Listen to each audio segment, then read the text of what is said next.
Breve nota à interlocução entre pensadores da educação e Marx. José Paulo Neto.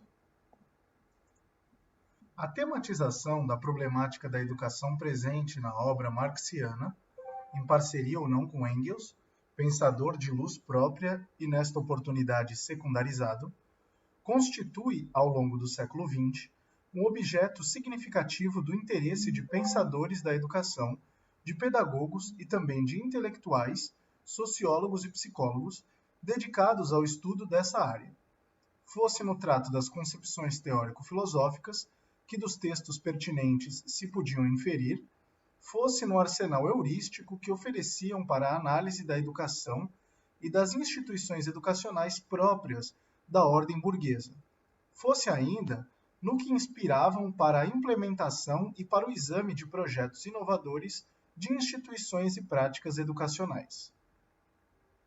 Por razões socio-históricas e culturais, que nem sequer podem ser aludidas aqui, o interesse por aquela tematização ampliou-se visivelmente no terceiro quartel do século XX.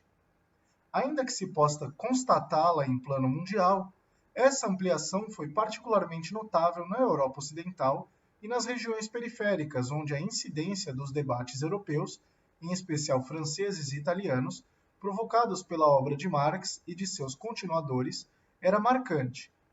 Basta recordar como reverberaram sobre a mencionada tematização, notadamente a partir de finais da década de 1960 e com força até os anos 1980, a influência na sua leitura. Leitura, aliás, facilitada pela publicação de seletas marxianas.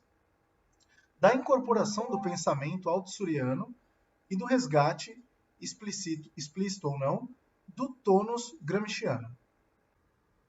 No apagar das luzes do terceiro quartel do século XX, e se pode tomar como índice cronológico os anos imediatamente subsequentes aos eventos disruptivos de 1968, a ampliação referida foi bastante afetada. Instaura-se o clima ideopolítico do que foi designado por tempos conservadores, com a maré montante pós-moderna acantonando a reflexão de inspiração marxista em todas as áreas do conhecimento, mormente no domínio da história e compatibilizando, em especial, mas não exclusivamente, o ideário acadêmico com a voga do mal chamado neoliberalismo. Como seria de esperar, também a interlocução entre os pensadores da educação e Marx viu-se igualmente vulnerabilizada por tal Zeitgeist, que ainda hoje tem vigência. Há a salientar, contudo, que pressionadas fortemente pelo pensamento único, a reflexão marxista, de uma parte e de outra, a interlocução entre os pensadores da educação e Marx, não se exauriram. Ao longo dos últimos 40 anos, a tradição marxista resistiu e desenvolveu elaborações que não só a renovaram, como, ademais, permitiram-lhe responder ao assalto conservador com uma produção muito diferenciada que pôs a nu a natureza regressiva dos tempos conservadores, fundamentalmente, mas não só, com contribuições seminais na crítica da economia política e na teoria política. Também há que fazer notar que, especialmente em regiões periféricas, a interlocução entre pensadores da educação e a tradição marxista, construída sobretudo no terceiro quartel do século XX, resistiu e inovou-se, inclusive, com a discussão de novas fontes.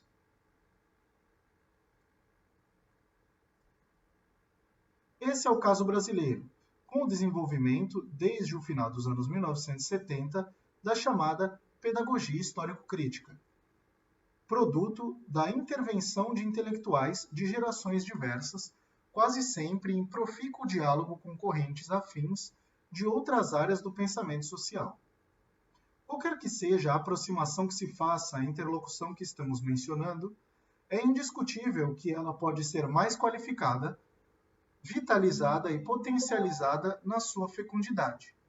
O econômico texto que segue pretende, sem qualquer originalidade, mas com algum teor polêmico, ser um contributo nesse sentido.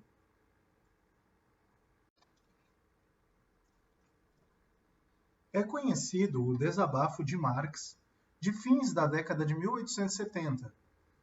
Tudo o que sei é que não sou marxista. Anos depois, registrado na correspondência de Engels, e posteriormente explorado nos mais diversos sentidos. Aqui cabe anotá-lo apenas como indicador de que já Marx distinguia claramente seu pensamento e sua obra das interpretações que deles emergiam ainda com ele em vida.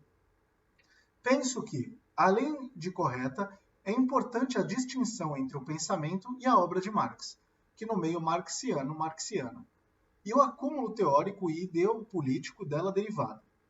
Entenda-se por acúmulo os desenvolvimentos, as descobertas, os avanços, mas também as contrafações, os equívocos e, no limite, as falsificações, porque as houve, levados a cabo pelas sucessivas gerações de teóricos, pesquisadores, dirigentes e militantes políticos que, reclamando como ponto de partida a obra marxiana, empenharam-se em desdobrar, ampliar e instrumentalizar ideias e proposições de Marx.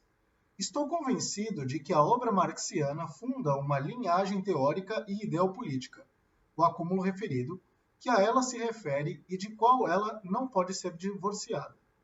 Funda exatamente a diferenciada tradição marxista, mas a fonte não se equaliza, necessariamente, aos seus desdobramentos. De fato, e ao meu ver, indubitavelmente, a obra marxiana não pode ser identificada sumariamente ao que, a partir do último quartel do século XIX, começou a consolidar-se como marxismo. E algo da diferenciação entre a obra marxiana e o marxismo acredita-se a própria fortuna editorial do espólio de Marx. O marxismo é originalmente construído sem o aporte de substantivas reflexões de Marx. Todavia, não é o desconhecimento textual o comprovante mais decisivo a distinguir a obra marxiana no interior da tradição teórica e ideopolítica de que ela é o momento fundante. Vetores de outra natureza respondem por essa distinção, e aqui só podemos mencionar os dois mais determinantes. Em primeiro lugar, na escala em que a elaboração marxiana instaura uma teoria medularmente vocacionada para subsidiar a ação revolucionária, compreende-se, sem dificuldade, que sua incorporação, assimilação por sujeitos políticos, individuais e coletivos, personalidades e partidos e movimentos sociais, esteve mediada pelas tarefas prático-políticas, conjunturais e estratégicas, determinadas pelo nível de desenvolvimento das relações capitalistas e, logo, das lutas de classes, que se colocavam a tais sujeitos em seus espaços nacionais e ainda pelos contextos culturais em que se inscreviam, sua herança intelectual, seus interlocutores. As concepções e interpretações marxistas que assim se elaboravam foram necessariamente distintas. Em segundo lugar, na escala em que se foi constituindo o marxismo, também ganharam ponderação os aparatos institucionais e organizacionais que parametravam aquelas tarefas prático-políticas, incidindo num progressivo enquadramento dos padrões de elaboração ideopolítica. A constituição do marxismo, historicamente, processou-se no marco da institucionalização político-partidária do movimento comunista. A evolução desse enquadramento é flagrante se cotejamos o papel desempenhado pela Segunda e pela Terceira Internacionais. Com efeito, no caso da organização criada em 1889, a constituição do marxismo operou-se num aberto confronto de ideias e concepções.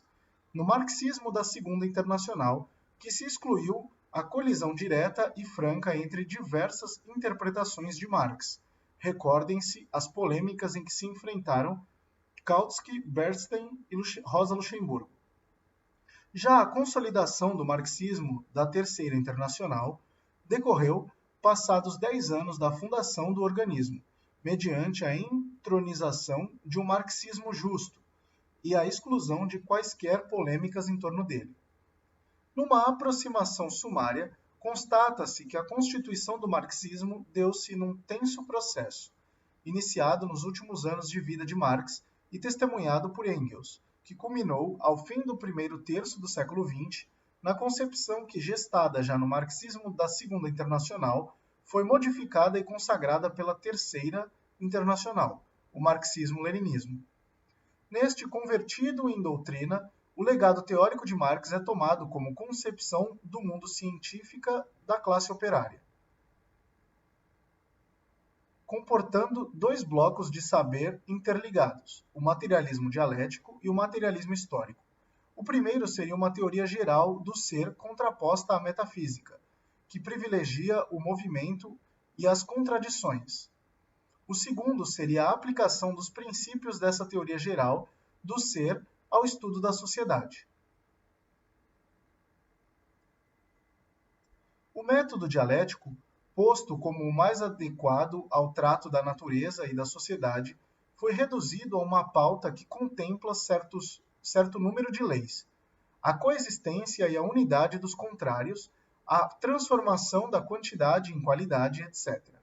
E que, aplicado à sociedade, examina as instituições sociais como determinadas, em última instância, pela infraestrutura base econômica, com forte contaminação positivista, como já o era o marxismo na Segunda Internacional, e bem posteriormente, neopositivista. Esse marxismo-leninismo, construído pela Terceira Internacional, stalinizada e facilmente manualizável, acabou por se impor, durante décadas, por meios persuasivos e ou coercitivos, como a justa expressão das ideias de Marx, e ainda hoje lastreia, ademais de certa publicidade marxista, boa parte da polêmica conduzida por seus adversários. Afinal, se a isso se reduz o essencial pensamento de Marx, nada é mais simples que desconstruí-lo, pondo a nu as suas óbvias debilidades. A generalização desse marxismo-leninismo não esgotou, evidentemente, o legado de Marx no século XX. Se tal marxismo vulgar foi a face mais visível da herança de Marx, no seu contraponto se gestaram correntes e tendências a ele críticas e opositivas, intelectuais, dirigentes e militantes sociais revolucionários, operando em condições diversas e distintas, vinculados ou não ao movimento comunista, com maior ou menor audiência, desenvolveram novas e outras reflexões inspiradas em Marx, produzindo conhecimentos ponderáveis em diferentes campos do saber. O marxismo-leninismo se engessou a elaboração de parte significativa do pensamento que se reclamava legário de Marx, não impediu que fora das suas fronteiras a teorização embasada na fonte marxiana avançasse de modo fecundo. Dessas considerações sobre a fortuna da herança de Marx, parece claro que não se deve, senão no nível de um discurso puramente limitado ao terreno político, sans phrase, falar em marxismo. O que temos ao longo do século XX são diversos marxismos que constituem o que propriamente se pode caracterizar como tradição marxista. Aquela herança desenvolveu-se plural e desigualmente, comportando inclusive implicações diferentes, e mesmo opositivas.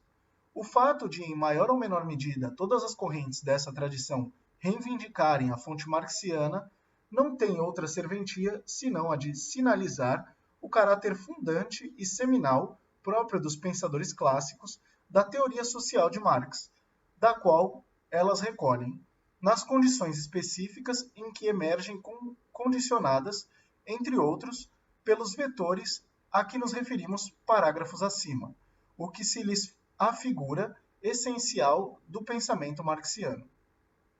Claro está, a um exame ponderado, que os vários marxismos articulados no transcurso do século passado e constitutivos do acervo da tradição marxista não se apresentam como igualmente valiosos, seja do ponto de vista do seu potencial heurístico, seja do rigor na sua demanda do legado marxiano.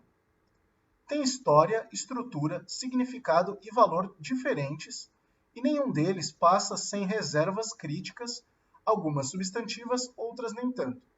Isso significa que a interlocução com Marx, se não realizada de forma direta com as fontes marxianas, sempre corre o risco de remeter a um Marx tomado parcialmente via segunda ou terceira mão, ou até um Marx imaginário.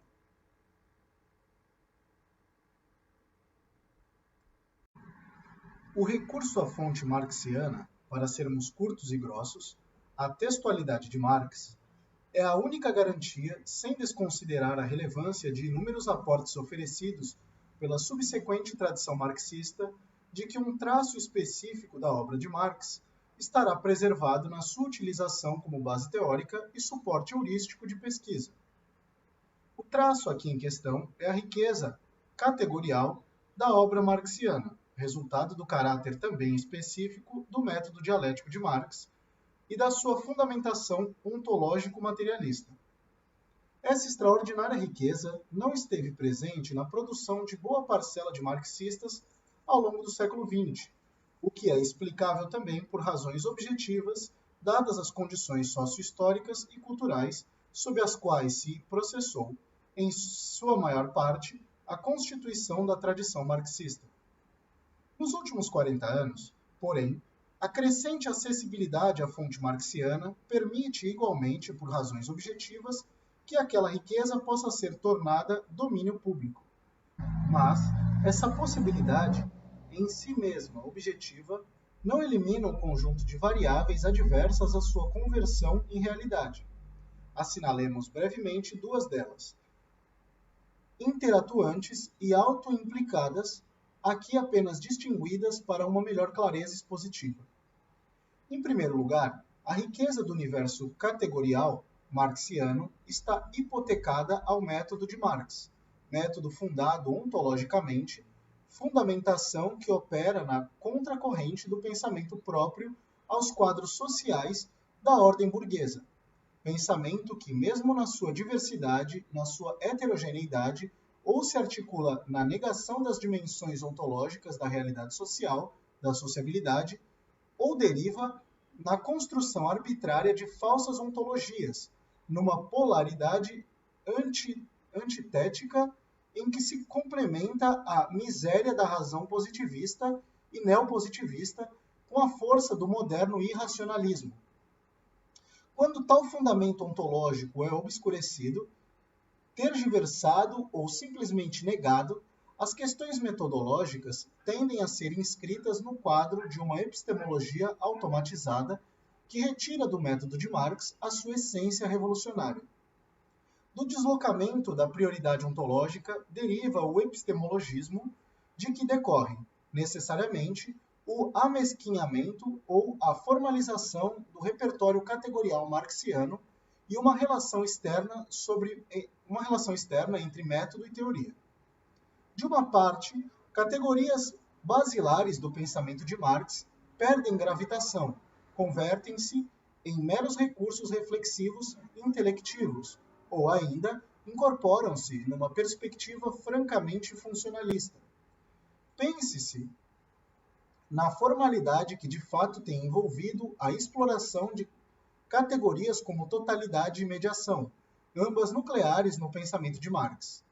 De outra parte, a relação método-teoria é curto-circuitada, torna-se artificial e artificiosamente possível o conhecimento do método de Marx sem o conhecimento da sua teoria. O método é automatizadamente convertido numa pauta de indicações formal-analíticas, bem à moda dos manuais de metodologia das ciências sociais acadêmicas, e num arrolamento de categorias cuja articulação é frequentemente arbitrária, e a sua aplicação à pesquisa de qualquer objeto mostra-se viável. Opera-se sobre objetos com um método determinado a prioristicamente, cuja logicidade independe deles e com a opção metodológica se colocando como uma livre escolha do sujeito. Constitui-se mesmo uma lógica que se atribui a Marx, como procedimento intelectivo, sem a consideração de que, no processo do conhecimento, o papel ativo do sujeito que pesquisa não elude o papel retor da estrutura do objeto pesquisado. Ademais, há que ponderar a interlocução de Marx com a herança cultural de que ele foi legatário e o diálogo que manteve continuamente com a cultura que lhe era contemporânea para aprender, mensurar e avaliar a riqueza categorial da sua obra. A riqueza categorial de Marx também se elaborou à base da riqueza do acervo cultural e científico de que ele se apropriou criticamente. A riqueza de um objeto de pesquisa só se revela a um pesquisador que é ele mesmo um sujeito cultural e cientificamente rico. A grandeza teórica de Marx não é a de um erudito de saber enciclopédico, como foi o de Max Weber, mas resulta de assimilação crítica rigorosa do que de mais expressivo produziu a cultura ocidental. E uma tal grandeza não se construiu com a marginalização do que lhe era contemporâneo ou da sua consideração como tábua rasa. Mesmo autores menores, e até aqueles que julgavam vulgares, foram objeto de sua perquirição. Marx não foi um pensador que se constituiu em solilóquio, nem, muito menos, auscultando somente aqueles com os quais concordava. Por isso, uma alta qualificação cultural e científica é condição necessária, embora não suficiente, para a apreensão ampla e rigorosa da riqueza categorial da obra de Marx. Está claro que seria algo exorbitante, ademais de tolo, exigir de, ou supor em, todos e em de cada um dos seus que se inscrevem na tradição marxista os requisitos culturais e científicos que permitiram a Marx a elaboração da sua obra. Mas é igualmente claro que, se deixa na sombra o complexo e demorado processo que, mediante o duplo diálogo de Marx com a herança cultural e com os seus diferenciados interlocutores, que possibilitou a ele a sua construção teórica e se, ao mesmo tempo, ignora-se a base mínima daqueles requisitos e as suas implicações para a produção de novos conhecimentos. Então, a apreensão referida vê-se medularmente prejudicada.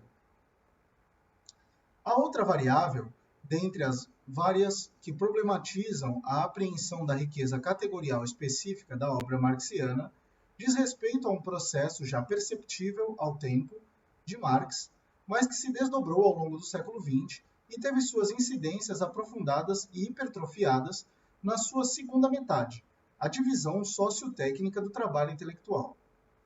Ao teórico típico do passado, de largos horizontes, intelectual omnidesenvolvido e omnicultivado, veio pouco a pouco sucedendo o teórico cada vez mais especializado e menos universalista, tanto mais conhecedor do seu ramo, quanto mais inculto no trato do geral.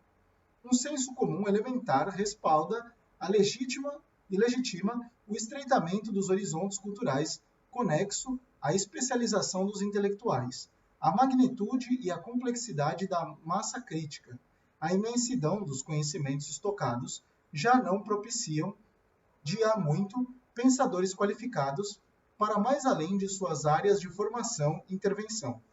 Conforme esse senso comum, que permeia o conjunto das instituições sociais, tornou-se inviável para praticamente todas as categorias de intelectuais, mas especialmente para a intelectualidade acadêmica, um saber qualificado que transcenda as fronteiras das suas específicas áreas de conhecimento, de formação ou de intervenção.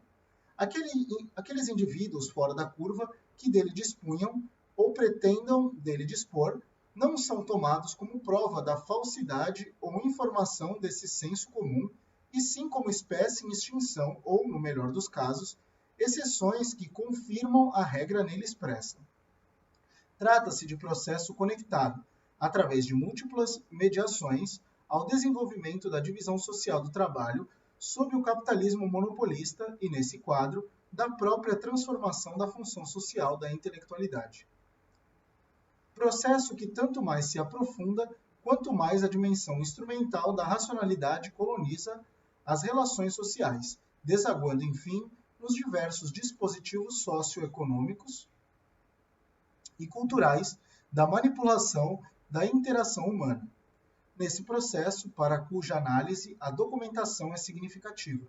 Os intelectuais acadêmicos, simultaneamente autores e atores, sujeitos e objetos, carrascos e vítimas, veem-se odiernamente divididos no plano do conhecimento e no da inserção socioprofissional. Neste, aliás, compondo verdadeiras corporações. Se no campo das ciências duras, aquelas mais diretamente envolvidas nos circuitos produtivos do capitalismo monopolista, os cortes e as fraturas encontram validações que se socorrem imediatamente de argumentos de ordem operativa, nas ciências humanas e sociais, várias delas também solicitadas por aqueles circuitos, o recurso mais frequente é a uma epistemologia expressamente antiontológica, que estabelece distinções científicas decalcadas da diferenciação de objetos que decorre claramente da administração burocrático-acadêmica das áreas do saber. Os efeitos deletérios, quer na produção do conhecimento, quer na formação de pesquisadores e profissionais, não se restringem às fronteiras formais que atomizam aquelas áreas, ganham, no limite, a dimensão da incomunicabilidade entre as ciências duras e as ciências sociais e humanas, que se ignoram e se desconhecem refratárias às sucessivas retóricas da multidisciplinaridade, da interdisciplinaridade e da transdisciplinaridade. Na medida em que a intervenção e a formação dos marxistas conquistou espaço no âmbito acadêmico, e sabe-se como foi tardia essa conquista, também sobre eles se fez sentir o impacto da mencionada divisão sociotécnica do trabalho intelectual. Se aquela formação, até o primeiro terço do século XX transcorreu basicamente em espaços extra-universitários, pelo menos depois da Segunda Guerra Mundial, nos principais países capitalistas centrais, ela se deslocou em grande escala para a instituição universitária ou congêneres. Comparecem-se, por exemplo, as trajetórias de Abel, Mendring, Luxemburgo, Lenin, Gramsci, Caldwell, com as de Safra, Swansea, Lefebvre, Williams, Thomson, Della Volpe e Althusser. Se a conquista de espaços acadêmicos abriu alternativas ao estudo sistemático da obra marxiana, também vulnerabilizou a incorporação da sua inteireza. Marx, ingressando na universidade, acabou por tornar-se um clássico, devidamente esquartejado e disperso pelos diversos departamentos das ciências sociais e humanas. O movimento institucional deu alento a um processo que, no marco teórico, já se esboçara na segunda metade do século XIX. Não é possível aqui mais que assinalar que, na sequência da explosão revolucionária de 1848, a pesquisa abrangente e inclusiva da realidade social tributária da economia política clássica entrou, em função da crise desta, em franco colapso, do qual resultariam, de uma parte, a teoria social de Marx, embasada exatamente na crítica da economia política, e doutra, com a afirmação das tendências da economia tornada apologia da ordem como ciência especializada, na terminologia de Marx vulgar, as ciências sociais que emergem com a deshistorização da economia e com a deseconomização da teoria social. Na sua gênese e em seu envolver, a teoria social de Marx e as ciências sociais especializadas e automatizadas da economia desenvolvem-se expressando interesses e projetos societários colidentes e mesmo antagônicos, tensionadas pelas lutas de classes travadas fora dos muros acadêmicos, mas no seu interior refratadas e num confronto em que, diferencialmente, nem sempre, numa interação explícita, sofrem modificações e inflexões e assimilam componentes umas das outras. No campo das ciências sociais, a interação responde pela incorporação de fortes elementos críticos, como se verifica, por exemplo, na sociologia radical dos Estados Unidos e na Inglaterra, e em áreas das ciências sociais latino-americanas. No campo da tradição marxista, ademais de outras incidências, a mais significativa, a meu juízo, foi e tem sido a translação, para o trato da obra marxiana, dos recortes próprios das ciências sociais e acadêmicas. O movimento próprio da institucionalização universitária, referido no parágrafo precedente, envolveu a tradição marxista, implicando também nela o mencionado esquartejamento de Marx. se tornando, entre os acadêmicos mais sérios, um clássico. Ele é tomado ora como sociólogo, ora como filósofo, ora como economista, etc. Também entre marxistas, cuja formação e intervenção inscreve-se na instituição acadêmica, reitera-se um procedimento similar, em geral com a diferença nada adjetiva de não se converter Marx num pensador da ordem. Afirma-se uma sociologia marxista, uma teoria política marxista, replicando-se o procedimento em outras áreas do conhecimento, autonomizadas, especializadas, igualmente marxistas. Se está claro que a interação entre a tradição marxista e a linhagem das ciências sociais trouxe ganhos e enriquecimentos também à primeira, e a abertura desta às ciências sociais deve ser ainda mais estimulada, inclusive pela necessária relação a ser mantida com o pensamento social contemporâneo, também deve ser fortemente evidenciado que há um fundamento radicalmente distinto na fonte marxiana, que a incompatibiliza do ponto de vista teórico-metodológico com as ciências sociais. Esse fundamento é a crítica ontológica da economia política. A teoria social de Marx constrói-se necessariamente a partir da crítica da economia política. A teoria social de Marx só pode ser apreendida, compreendida e desenvolvida tendo por suporte a crítica da economia política.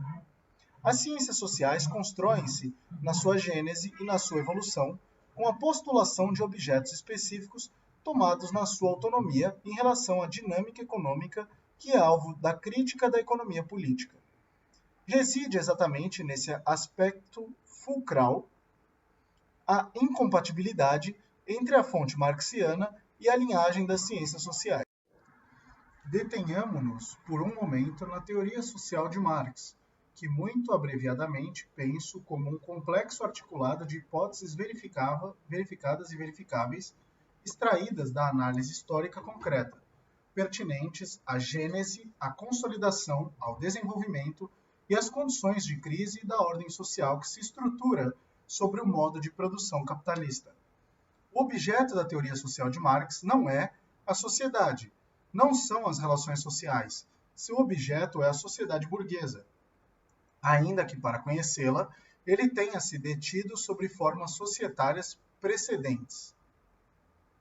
Circunscrito esse objeto por Marx, a partir de meados dos anos 1840, é no trato dele, trato que o ocupou por quase 4 décadas, que Marx descobriu a perspectiva metodológica que lhe permitiu a elaboração de sua teoria.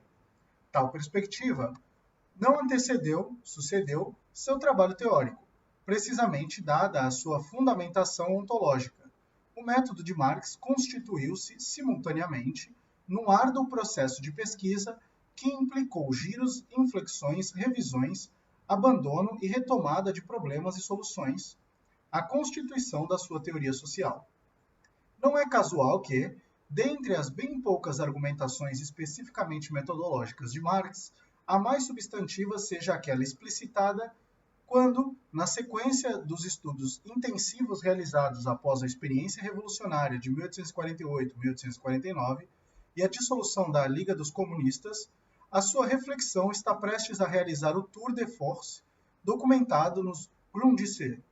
Refiro-me expressamente à sua célebre introdução, 1857. Nesse texto, absolutamente fundamental, Marx determina o conhecimento teórico como um conhecimento do objeto, da sua estrutura e dinâmica, tal como ele é em si mesmo, na sua existência real e efetiva, independente das aspirações e representações do sujeito que o pesquisa. Marx determina a teoria como reprodução ideal do movimento real do objeto pelo sujeito que cognoscente. A atividade do sujeito necessariamente qualificado cultural e cientificamente, é condição inarredável para o processo do conhecimento, mas este é conduzido segundo as exigências postas pelo objeto que se obtenha a sua reprodução ideal, no cérebro do pesquisador. O sujeito nada apõe, impõe, atribui ao objeto, extrai dele as categorias constitutivas, ontológicas, próprias ao seu modo de ser, que lhe são específicas mediante a perspectiva necessária à descoberta de tais categorias. descoberta que propicia aquela reprodução ideal. O método é a viabilização dessa perspectiva. Em Marx, pois, método e teoria articulam-se de modo tal que só é possível compreender o método na escala em que se realiza, simultaneamente, a compreensão do movimento do objeto que será reproduzido igualmente. O método é inseparável dessa reprodução, a teoria.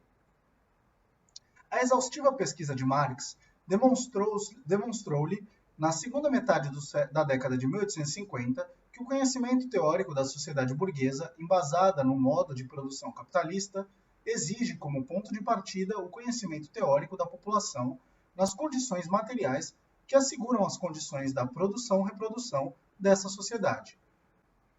Para Marx, o conhecimento da produção daquelas condições não equivale ao conhecimento da vida social. É tão somente o componente necessário para que se inicie o seu estudo e se alcance o seu conhecimento teórico. A análise da vida social não é redutível à análise da produção, das condições materiais que a possibilitam. Transcende-as largamente. A teoria social, que é capaz de reproduzir igualmente o processo real, o movimento constitutivo da sociedade burguesa, sua gênese, consolidação, desenvolvimento, suas condições de crise, requer, repita-se, como ponto de partida, o conhecimento da dinâmica da produção, das condições materiais, a partir das quais ela se articula e desenvolve, e este conhecimento funda a teoria social e é extrato indescartável dela. Compreende-se que a elaboração de uma teoria social, como a instaurada por Marx, seja resultado de esforços coletivos envolvendo gerações, levados a cabo por sujeitos sociais qualificados e inscritos na tensionalidade da vida social. A grandeza teórica de Marx, já mencionada, reside precisamente em que ele foi capaz de fundá-la, concretizar as suas bases e avançar na elaboração das linhas essenciais de sua arquitetura. Ora, mesmo com o acúmulo propiciado pelos esforços de gerações, uma teoria com as características da de Marx escapa à possibilidade da completude, escapa à possibilidade do exaurimento do objeto pela reflexão teórica. O legado de Marx não consiste, pois, numa teoria social conclusa, acabada, e não porque tenha carecido de tempo para concluí-la, mas pela dinâmica histórico-real do próprio objeto. Com efeito, a eventual completude da teoria marxiana só é pensável nas condições do exaurimento histórico-real do modo de produção capitalista e da formação societária nele embasada. Coube a Marx, na criação de sua teoria social, concretizar as suas bases por meio da análise rigorosa do modo de produção capitalista, com mais precisão através da crítica da economia política. Coube-lhe, simultaneamente, ao processamento daquela análise, avançar na elaboração das linhas essenciais da sua arquitetura teórica, a crítica da ideologia, a crítica do Estado, a crítica da estratificação social às classes sociais. A teoria social de Marx, portanto, é, antes de mais nada, uma teoria em desenvolvimento. E isso num duplo sentido, quer relacionado ao processo elaborativo do próprio Marx, quer ao da tradição marxista. Todas as indicações teóricas e prático-históricas disponíveis demonstram a plena consistência da crítica da economia política efetuada por Marx. As descobertas que fez nesse âmbito, com a precisa determinação da lei econômica do movimento da sociedade moderna, revelaram-se válidas, o que significa dizer que os fundamentos da sua teoria social permanecem inabaláveis. Mas o envolver histórico real do modo de produção capitalista prosseguiu e prossegue com transformações que, sem informar o núcleo duro da crítica marxiana da economia política, afinal, o capitalismo não deixou de ser capitalismo, põe em cena novos fenômenos, processos inéditos e categorias emergentes que Marx não conheceu nem analisou, daí a urgência de desenvolver aquela crítica, ou, em outras palavras, de compreender que a crítica de Marx, necessária, não é hoje suficiente para embasar o conhecimento teórico da vida social da sociedade burguesa. E o que vale para o fundamento da teoria social marxiana, vale ainda mais para os outros níveis e instâncias da vida social. Torna-se imperioso fazer avançar, mediante investigações de caráter radical, a análise da estrutura social das instituições e da cultura contemporânea da ordem burguesa. Se a linha de argumentação até aqui exposta tem procedência e pertinência, como é a convicção do signatário, então os desafios teóricos que se colocam à tradição marxista não são de pouca monta.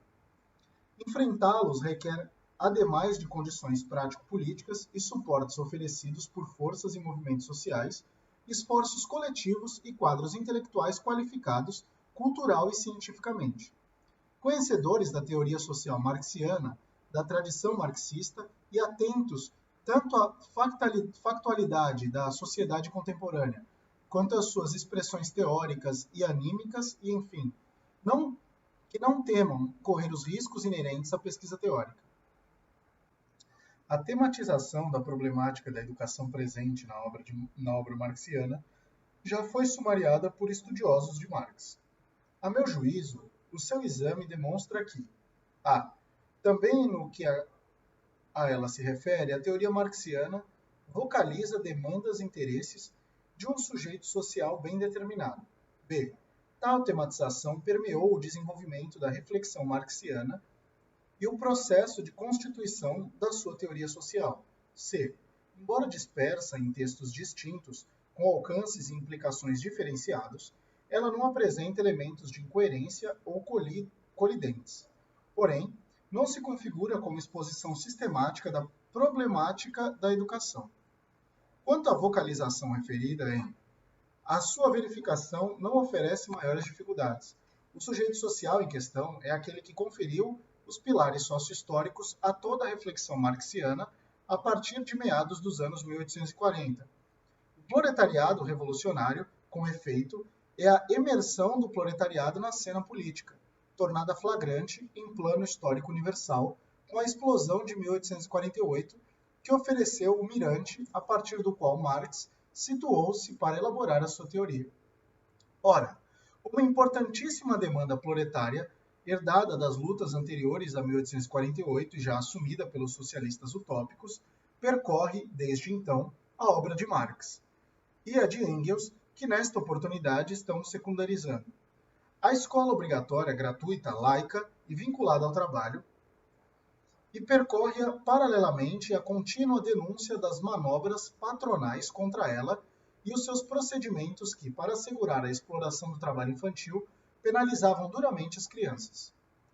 É de observar que a combinação da educação com a produção material, sempre invocada por Marx, não se prende apenas à projeção radicalmente revolucionária de superar a contraposição trabalho manual-trabalho intelectual.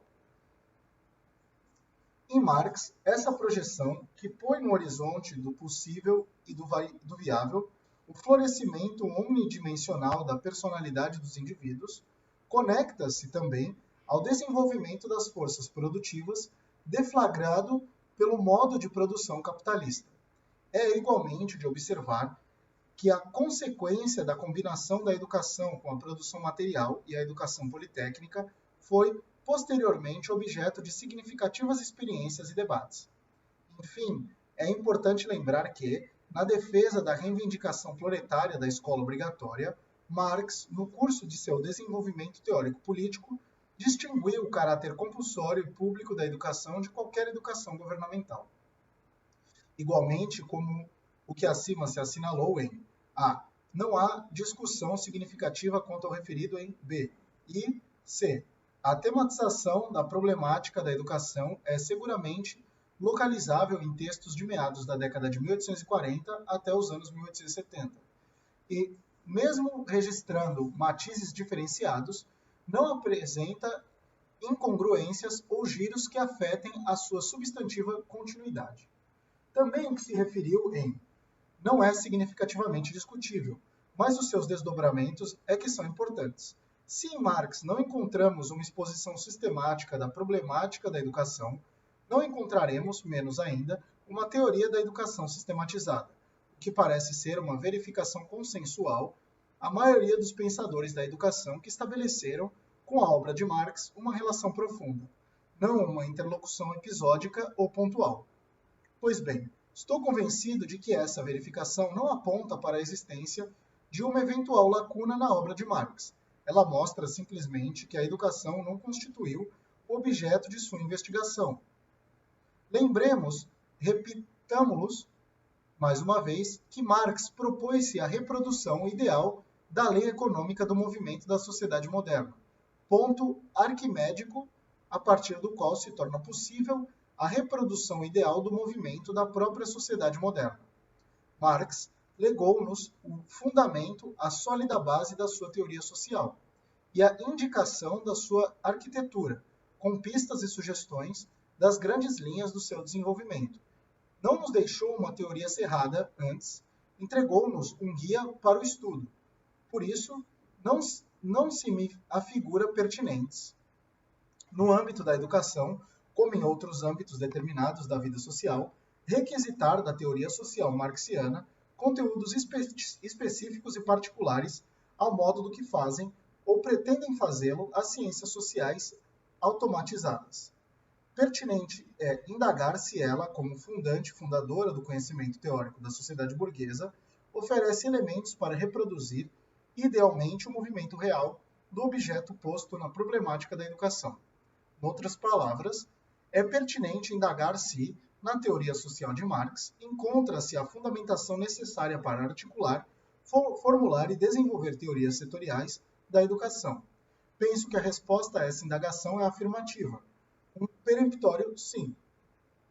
É possível elaborar concepções teóricas e sistemáticas da educação legitimamente legatárias, compatíveis com a teoria social marxiana, sob a condição de a interlocução com Marx incorporar as mínimas condições resumidas na seção precedente desta breve nota, indispensáveis para evitar as contrafacções dos marxismos vulgares, dos reducionismos de quaisquer espécies e do referido esquartejamento de Marx. Vale dizer, concepções que não reifiquem o seu objeto, atribuindo-lhe uma substancialidade, uma autonomia artificial, que sejam capazes de aprender a sua estrutura peculiar na complexidade da vida social.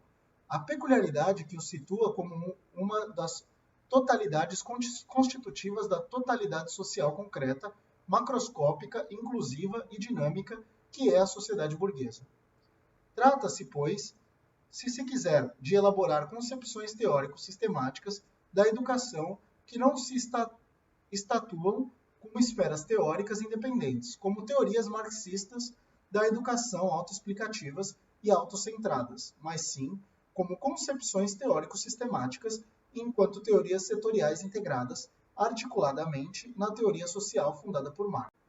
E a resposta claramente afirmativa àquela indagação está inscrita nas elaborações resultantes do empenho analítico individual e ou coletivo de que os intelectuais vinculados à tradição marxista deram provas ao longo de mais de um século na crítica às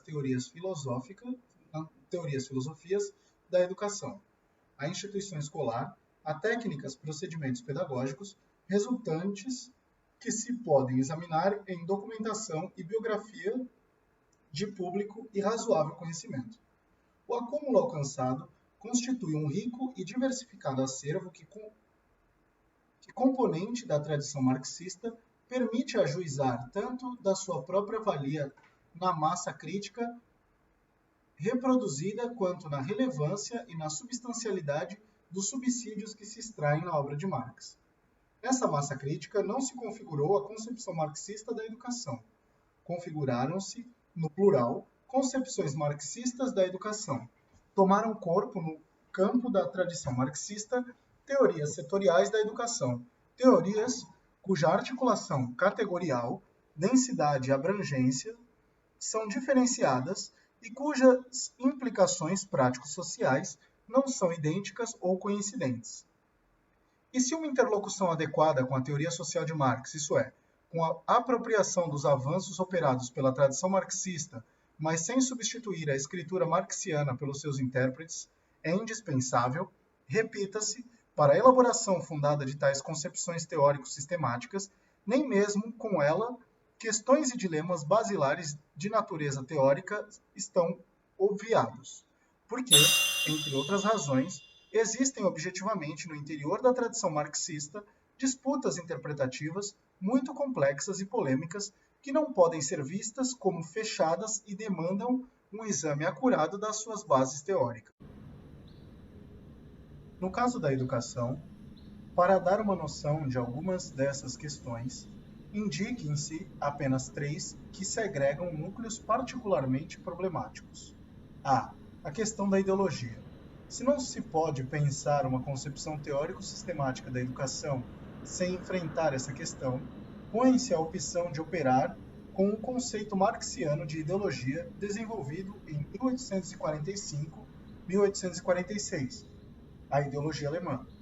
Nitidamente crítico negativo ou de recorrer ao conceito elaborado em finais dos anos 1850, de janeiro de 1859, de para a crítica da economia, que não exclui o anterior, mas é muito mais abrangente que ele, ou ainda, de incorporar tratamentos mais recentes e inovadores da questão.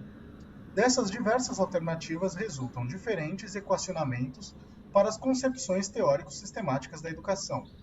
A questão da essência e da natureza humanas, nenhuma elaboração sistemática referida à educação, reivindicando-se articulada à teoria social de Marx, para eludir o debate sobre dimensões propriamente antropológicas, debate inconcluso que põe em tela a concepção de homem, são substantivas as polêmicas para avaliar em que medida é possível afirmar que uma tal concepção está contida na teoria marxiana e de qual é, nela, o seu estatuto.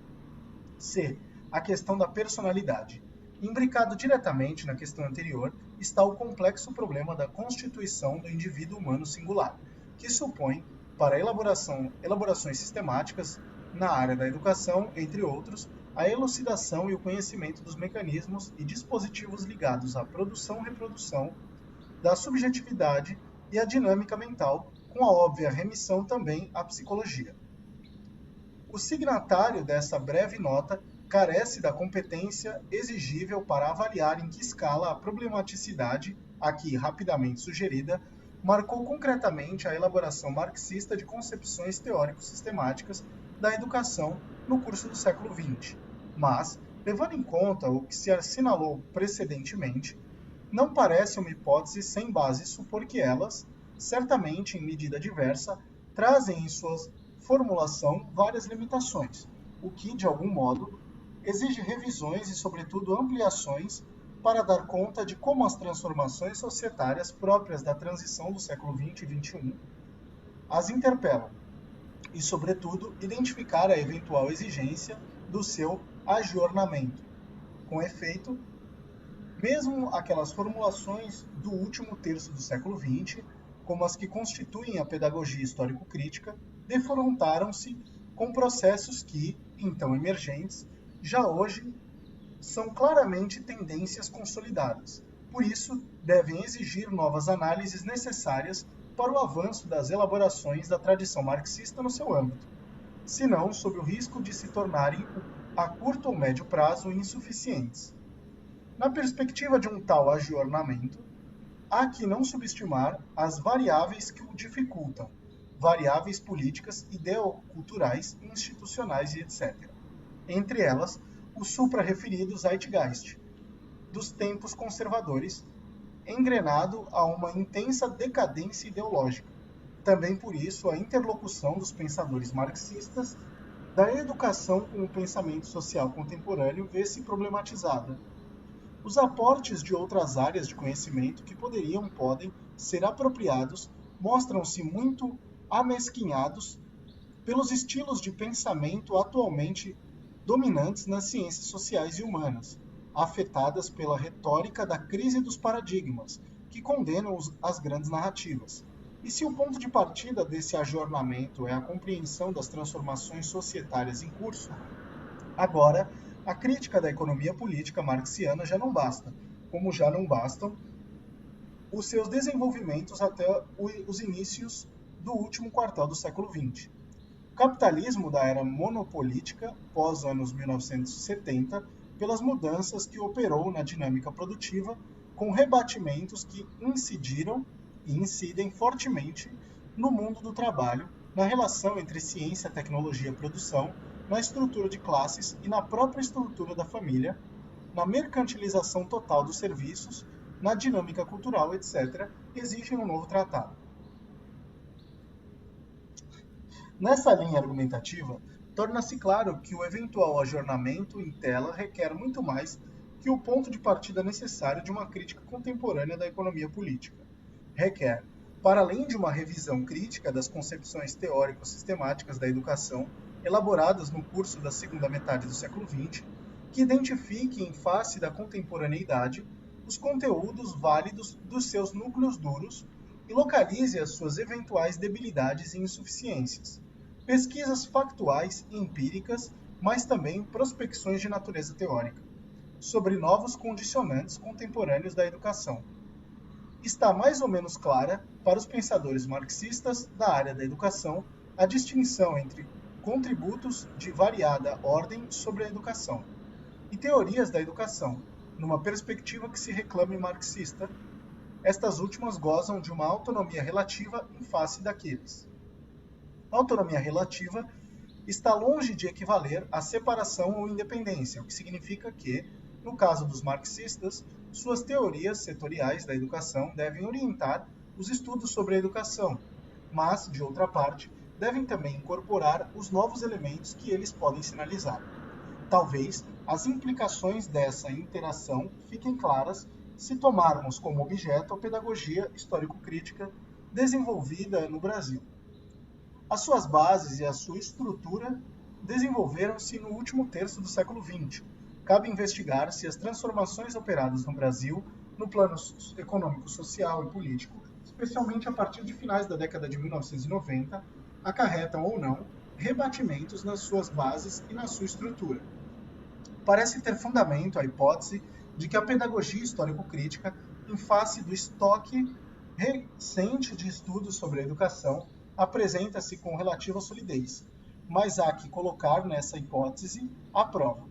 Tudo indica, todavia, que uma prova inequívoca haveria de residir em testar a viabilidade nas condições contemporâneas e institucionais das atividades educativas e pedagógicas em geral, objetos de dos estudos sobre a educação, da pedagogia histórico-crítica como diretriz efetiva de práticas educativas e pedagógicas, ou, inversamente, em determinar concretamente os impeditivos contemporâneos dessa efetivação. Levados em conta os elementos desfavoráveis inferíveis a partir do zeitgeist dos tempos conservadores e da política social da educação, poderia parecer que as perspectivas imediatas do eventual ajornamento a que estamos nos referindo não são das melhores. Contudo, o acúmulo já alcançado do acervo a que também nos referimos sugere que o potencial criativo que ele porta é de tal monta que os desafios do tempo histórico presente serão positivamente solucionados e com tanta maior força se a velha toupeira continuar avançando no seu trabalho discreto, mas imparável.